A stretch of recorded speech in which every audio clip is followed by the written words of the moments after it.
Hey everybody, it's Chuck Dixon back to answer your questions about what it is I do for a living. And what I do for a living is I write comic books. And as always, if you have questions for me and you'd like to see them answered and like to hear your name read on the internet, you contact me directly at brunobookstore@gmail.com. Now you can ask a question in the comment section below this video, but sometimes I miss them, especially if you're looking at an older video. So if this is an older video, you can always contact me directly at brunobookstore@gmail.com, or reach out to me on Facebook or wherever you find me. Stop me on the street. But the most reliable place to find me is brunobookstore@gmail.com. Okay. Frank Jackson says, do DC and Marvel have their talent sign exclusive contracts while working for them? Or could you also take gigs from another company or third parties like Dark Horse or Image, as long as you get their assignments in on time? Asking for both writers and artists, if you're also aware of the rules for the latter. Yeah, I had an exclusive at DC 1 year. And they offered me one my last year there, but I left for CrossGen. I turned the offer down and went to CrossGen, which was also exclusive. And um, now Marvel offered exclusive contracts as well for writers and artists, people they wanted to hold on to. And so the first year that I had an exclusive at DC, I didn't like it because it actually limited the amount of work I could do. Because once I had reached the upper limit of what they had guaranteed me. You see, basically they guarantee you X amount of dollars for the year, and so you are guaranteed work for that year as long as you don't go anywhere else. You know, do work for other people, and I was happy at DC. And I thought, well, I'll just fully commit to DC for a year and see how it goes. And I didn't like it because basically I blew through their guaranteed amount within the first 6 months of the contract. And that's cool because I was free to make more money at DC. But once I had reached the guaranteed amount, they were less interested in giving me more work. So yeah, I would continue on with my monthlies and everything else, and I did earn more money that year than they guaranteed me. But I didn't have all the work that I wanted. And this is a common complaint amongst other people who have signed exclusives who are prolific, who are workaholics like I was. Um, so basically it was my least productive year at DC for that reason. It was still highly productive, but least productive because they would say, well, we were going to give you this, but you've run out of your exclusive. And so I didn't sign another one until 2001. They offered me another exclusive, but I wanted the guaranteed amount much higher than it was on the previous contract, which they did. But I still decided to go to CrossGen anyway. I felt my time at DC was over, even though they offered me exclusive and were making noises that they wanted me to stay. That was from the seventh floor, and my editors on the sixth floor were seemed more and more different to me as time went on. My new editors.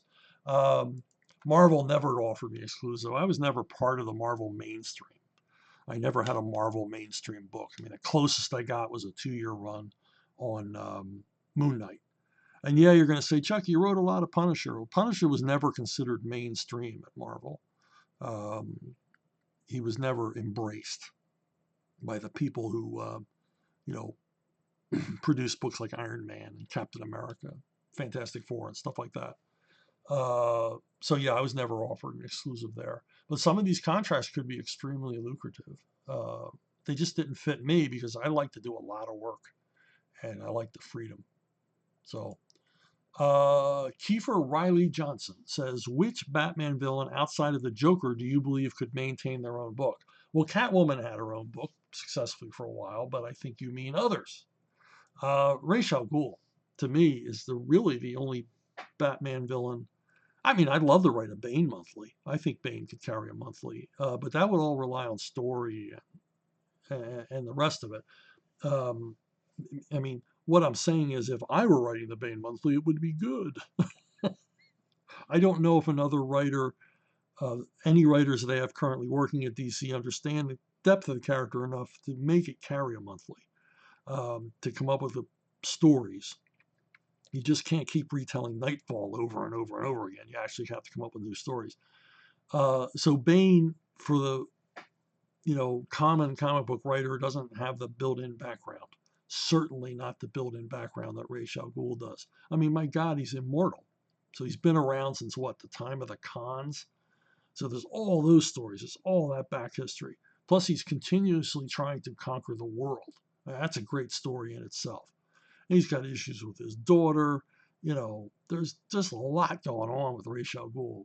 He'd make an excellent monthly book, I think. And you could even never, ever have his story touch on Batman. And still, he's one of the few villains who that's true of. I mean, what is the Riddler, the Joker, the Penguin, if there's not a Batman to contrast against? I mean, they're not interesting. Ra's al Ghul is interesting on his own. He would never even have to intersect. You could have your own Ra's al Ghul universe. I'm probably giving DC ideas here, or maybe not, because not only do they mostly not have good ideas, they don't recognize good ideas when they hear them. So yeah, Ra's. Short answer, Ra's al Ghul. Base Basvik. Basvik?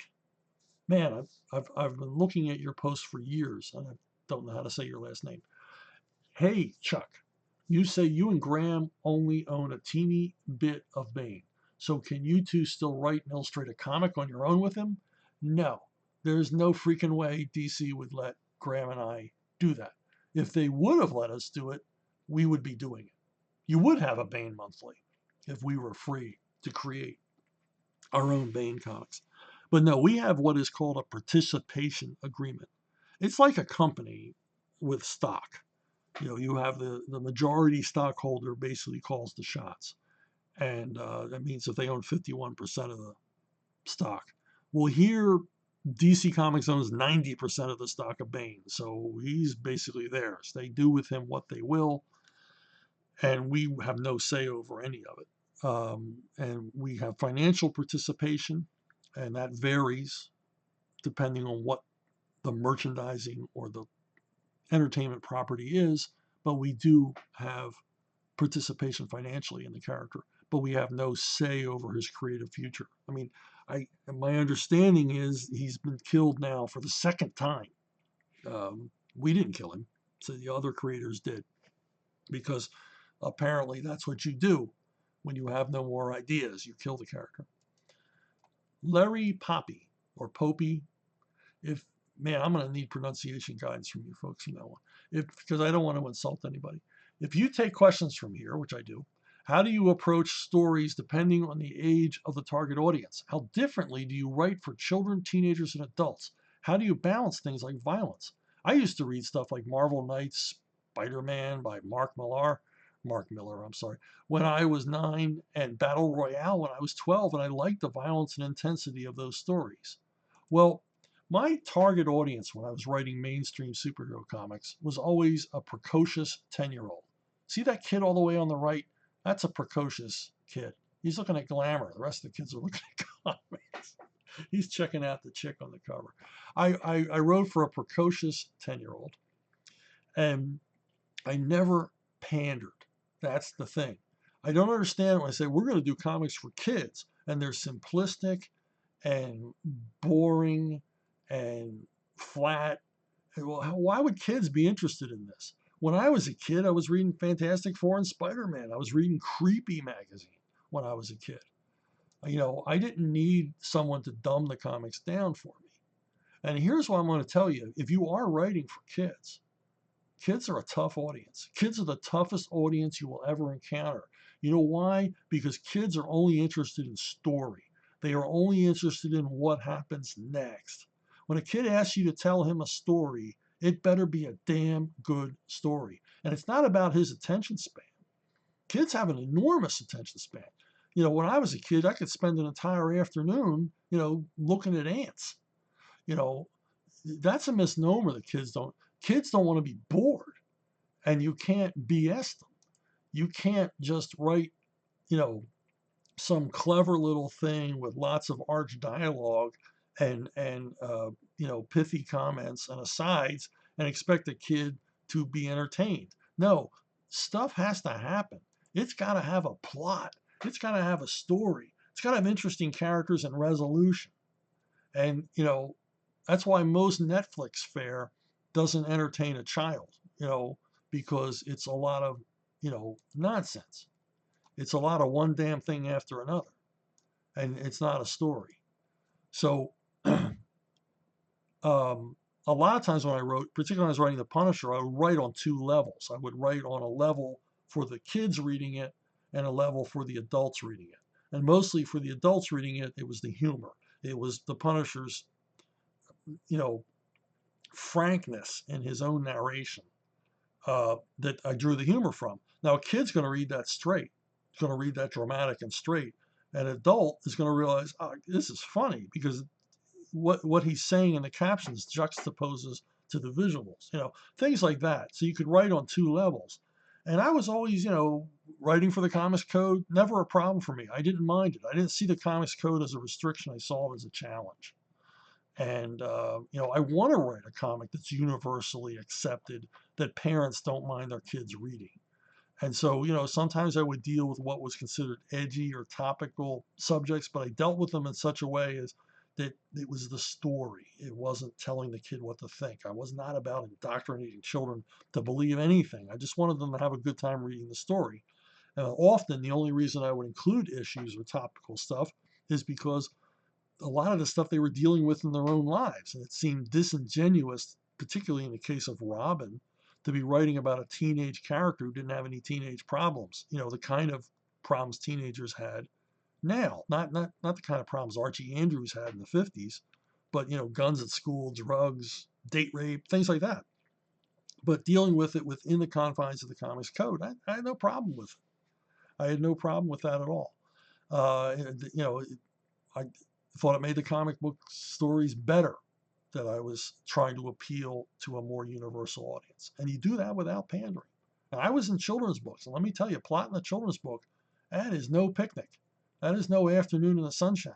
That is hard work because you got to test it on kids, every step of the way. You got to read it out loud. If you've ever read to kids, you'll know what I'm talking about. You know what books interest them and what books lose them entirely. So there you go. Yeah, I'm with you. Uh, just write comics that appeal to kids. Don't write comics aimed at kids. Luke Marone. Picture this: Superman and Batman, the world's finest, teaming up on a case. Lives hang in the balance thanks to the nefarious machinations of some cowardly foes. They've hit a dead end and return to the Batcave to go over everything they have so far. While they stare at the screen of the Bat computer, mulling over motives and means, Alfred brings them some coffee. My question is, how do each of these legendary heroes drink their coffee? And Luke, I got to tell you, this is a great question. And Luke is so awesome. He provided his own image for this question. Okay, come on. Batman takes his coffee black. I mean, we all know that. No sugar, no cream for him, no frills, nothing to might possibly make that coffee more enjoyable. He's going to take it straight, double caffeinated. Guy's got to stay up all night, and yeah, it's going to be black. Superman, I can see him, marshmallows, creamer, little hazelnut, 3 sugars. It's Superman. It's not like he's going to put on weight. And I don't know, that brings up a lot of questions. If this is the Mort Weisinger era, we could do a whole story about this. Why doesn't Superman like coffee? Who knows? Do Kryptonians have the same taste buds as us humans, us Earthlings? And that's something to consider. I mean, did you know that cats can't taste things that are sweet? They don't have receptors for sweetness. Maybe Kryptonians don't either. Maybe he doesn't drink coffee at all. Maybe he's a hot chocolate man. I don't know. But Batman, black coffee. That's it. Black coffee. Yesterday's black coffee, thick as mud, float a horseshoe on it. Cowboy coffee, you know, intensive care nurse coffee at 4 a.m. That's what he drinks. Charles Santino. Before 1964, Batman's chest symbol was a black bat. After that, a black bat surrounded by yellow. But more recently, since Dark Knight Returns, maybe, DC seems to indiscriminately go back and forth between the two logos. Is there any rhyme or reason to when one symbol is used versus the other?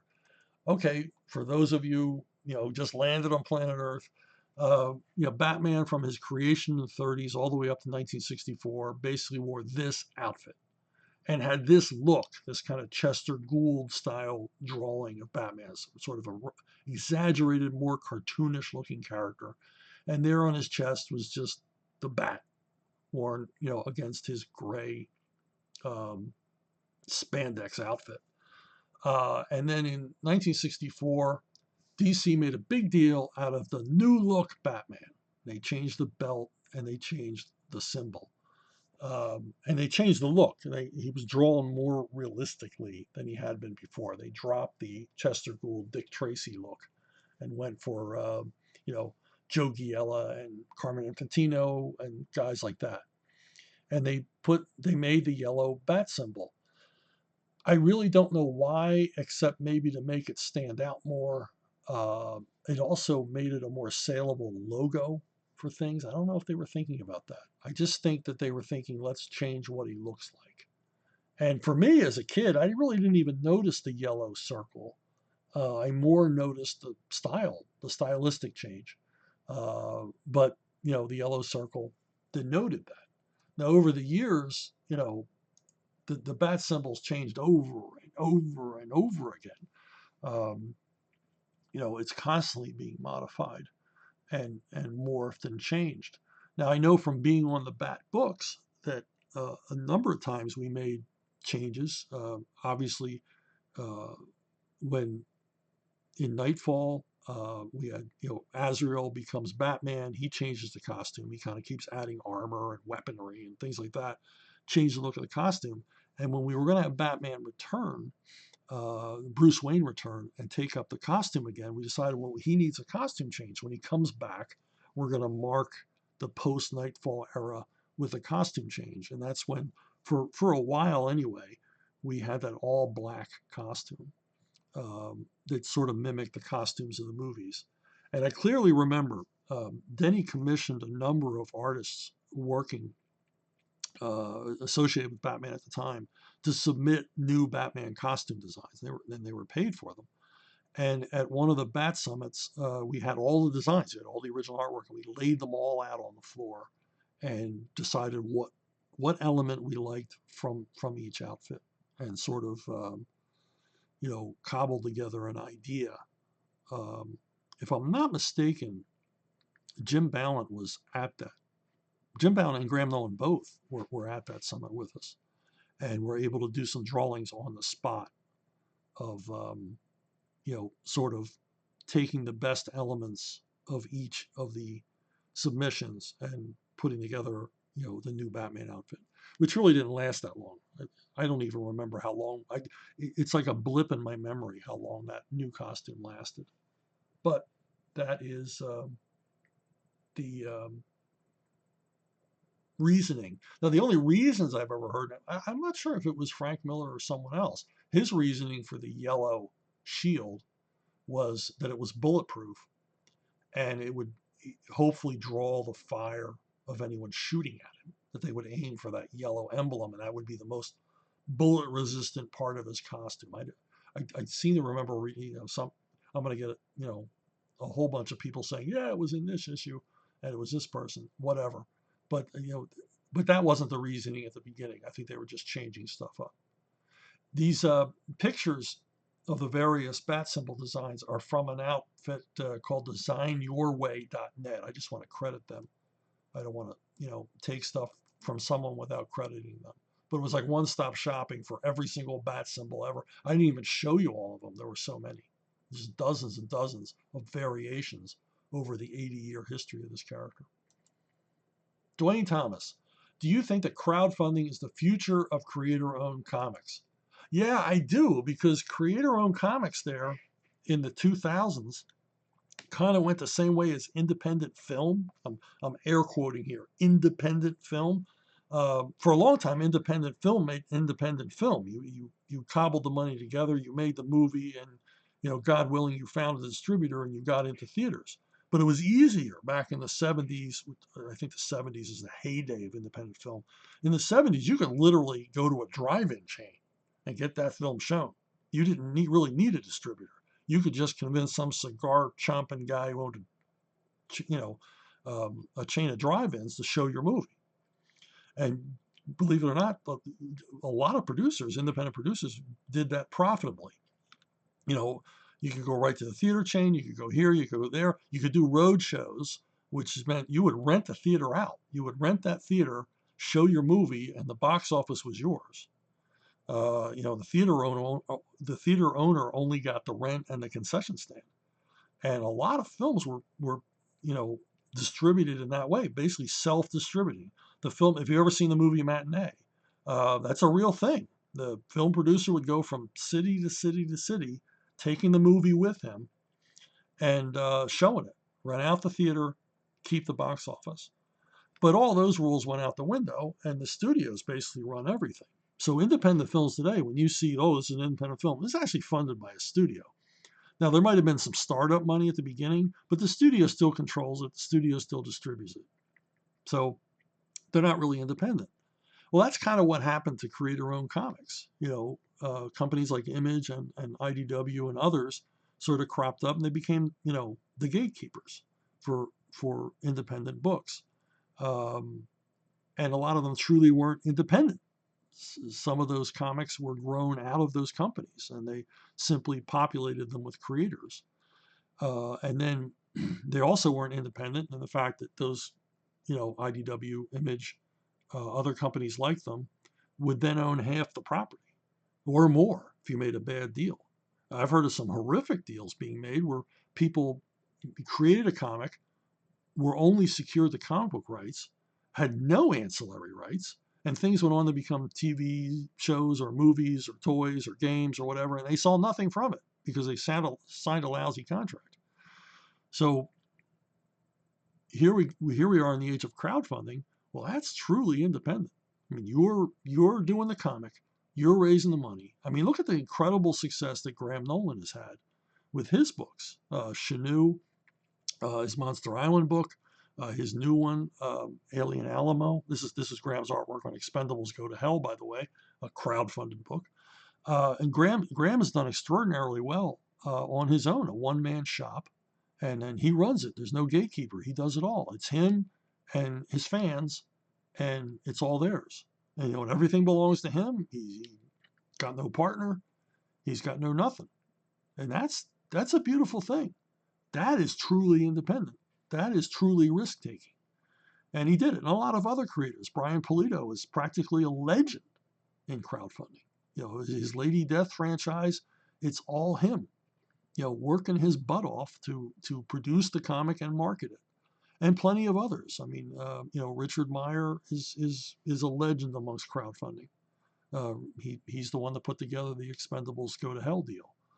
And so yeah, it's an amazing time. And the thing is that a lot of these crowdfunding comics, well, Ethan Van Sciver, I mean, can't Ethan is, the elephant in the room when it comes to crowdfunding. It basically showed the way for everyone else. So, a lot of these comics, these crowdfunding comics, they don't have the reach of a comic store comic, of a Marvel or a DC comic, but they're far more profitable. I mean, you look at a horror film, make a horror film for $3-4 million and it nets 60 million. Well, that's a lot more successful in its own way and in a real way than like the most recent Star Wars movie. Because that little horror film or that little comic book made its nut back over and over and over and over again. And in the comic book business, not comics haven't been profitable in, 25 years. Comics on their own, they're not profitable. but a crowdfunding comic book can be, and you can make a living from it, a very good living. So, yeah, it's a new independent age, and crowdfunding is at the heart of it. And I don't think I'm telling anybody anything they don't already know. That's just my opinion. So I'm rubber stamping it. Rick Garcia, are there any movies that you know are bad but still enjoy? Ishtar, Hudson Hawk, etc. I gotta see Ishtar someday. I saw Hudson Hawk, or most of it. In the middle of it, I made an excuse to use the bathroom and then went out in the lobby and spent about 45 minutes talking to the guy behind the popcorn counter. I just didn't want to go back in. I know that movie has fans, but I think they're fans. I don't know. They just, I don't know why they're fans. It's like a badge of honor. I'm a fan of Hudson Hawk. I'm one of the few like that movie. But I don't believe in guilty pleasures. By that, I mean, you shouldn't be guilty about anything that you enjoy. If you like it, you like it. The hell with everybody else. Why feel guilty about it? You know, if I want to watch Hogan's Heroes reruns, damn it, I'm going to watch them. Yeah, I know it's kind of kitschy and but I like it.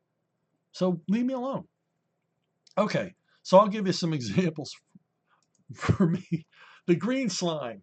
The Green Slime is a Japanese production science fiction movie with some American people in the cast, written by Americans, I believe I don't think it's directed by an American. One of the writers is Bill Finger, a longtime Batman writer. He wrote Batman comics and Batman TV episodes, and he was one of the writers on The Green Slime. And The Green Slime is just a really earnest sci-fi horror flick. It's like Alien. It's like Alien meets the Muppets. But the thing about it, gosh darn it, it's so earnest. It's so earnest in the way it's made and so serious. And it's got all the eye candy, of a science fiction film, the explosions and spacesuits and monsters and all the rest of it. And it's just a lot of geeky fun. And no, it's not a good movie. But the thing is, I showed it to my boys years ago. They were kids. They were like 8, 12, and showed it to them one Halloween. And afterwards, I said, "Man, wasn't that a kick? I mean, it's such a goofy movie." And they looked at me and said, "Goof? What was goofy about it?" They dug it. They dug it for real, because that's who it was made for. It was made for kids. But yeah, it's not a good movie, but I love it. Why not? Another one I'm guilty of is Congo. Congo was based on a far superior Michael Crichton novel. It's sort of made into a gonzo crazy movie. I mean, how can you not love a movie that has Bruce Campbell die at the beginning? I don't. It's not that I don't like Bruce Campbell, but he does such a great job at dying and screaming and being horrified, and just opens so wonderfully. And Laura Linney is very good in it, and probably wishes that no one ever would remember she was in this movie, because she's quite a serious actress, quite a good actress. But she does her best here, and for my money has the best scenes. And then you got Tim Curry, who is not only chewing the scenery of this movie. I think he chewed so much scenery, he moved on to several other productions that summer and left bite marks on them. And he just, the director just completely indulges Tim Curry, which that's a blast too. That's fun. Plus, Ernie Hudson, Ernie Hudson playing the Great White Hunter, and obviously having the time of his life. He's got this kind of almost Errol Flynn or Clark Gable type speech pattern, like right out of the 1930s or 40s. He's having the time of his life, and I dug it. I was right there with him. I thought, man, seeing an actor enjoy themselves that much brings me joy as well. And it's about a lost city full of killer apes. What's not to love? But yeah, it's goofy and disjointed and schmaltzy in parts, and it's a weird movie. But I've watched it a lot of times, and I'm not going to apologize, because, as I said, there's no such thing as a guilty pleasure. Okay, now the dumbest movie I love, the dumbest, most stupid movie that I love, and I've watched multiple times, is Lucy.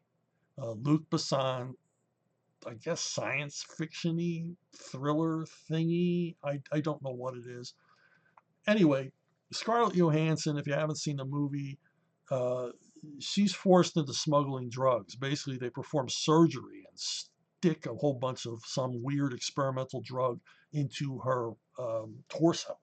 do a, you know, a wound. They just create a wound, suture it up, and somehow the container for this drug leaks, and it allows her to use 100% of her brain.